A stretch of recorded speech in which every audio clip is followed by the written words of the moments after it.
Hello, I'm Alan Moore, and I'm talking to you from my living room in darkest Northampton. The reason that I'm talking to you through this medium, which I'm probably not incredibly comfortable with, is my late great friend and inspiration, Harvey Pekar. I understand that Harvey's wife and my collaborator, Joyce Brabner, is trying to get a permanent memorial to Harvey erected in the city of Cleveland, and not just a memorial to Harvey, but a memorial to his incredible contribution to the field of comic books and graphic novels. Because without Harvey Pekar and without Cleveland, the current comic book field would be a very different place.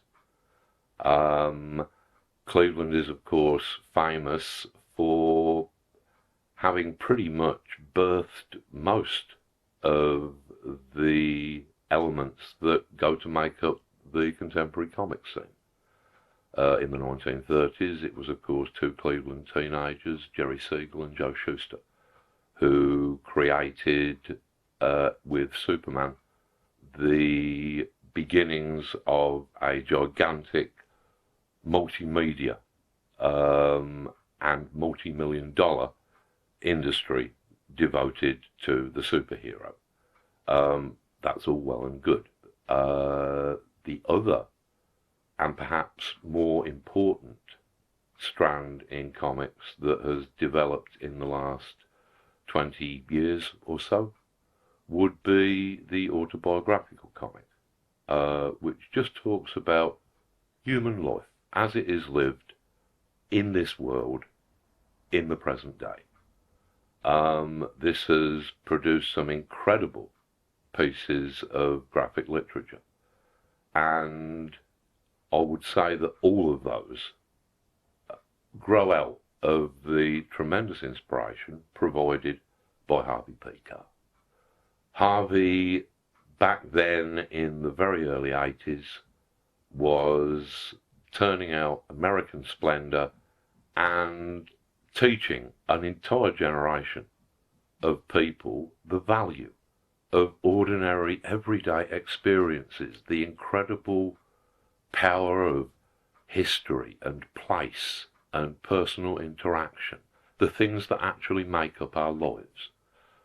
And while the entertainment value of extraordinary beings from different galaxies is undeniable, it could perhaps be argued that things that help us to understand ourselves are of possibly much more importance.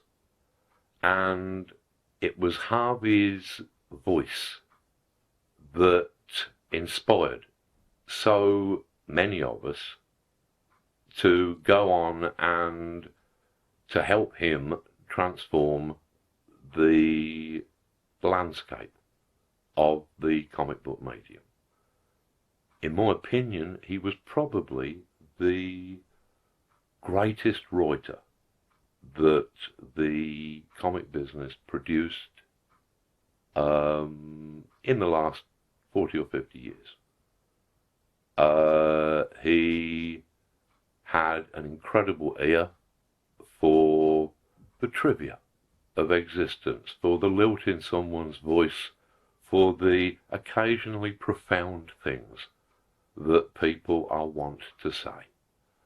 And with Joyce making this valiant effort to actually get a permanent memorial created in Harvey's memory, and as importantly, in memory of his contribution to the graphic novel field that he loved. She is obviously going to need some help with this. Unlike Siegel and Schuster, Harvey did not really spawn a multi-million-dollar industry. Nowhere near. And it would be, I think, good if the comics industry and the comics audience could actually recognise the incredible contribution that he has made to all of our lives and to all of our art.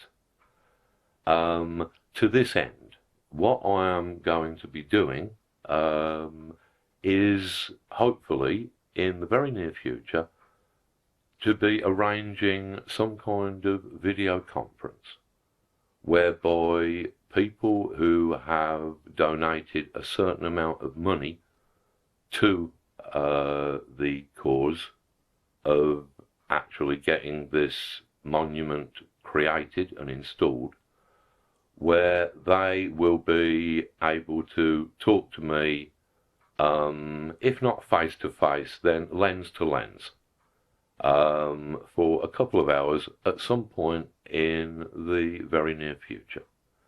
So if that is of any interest to you at all, if the chance of maybe asking me any questions that you might have about my work or my continuing state of ill humour regarding the comics industry and life in general, then I urge you to put your hands in your pockets, shell out a bit of money so that we can get this tribute to Harvey and the work that he represented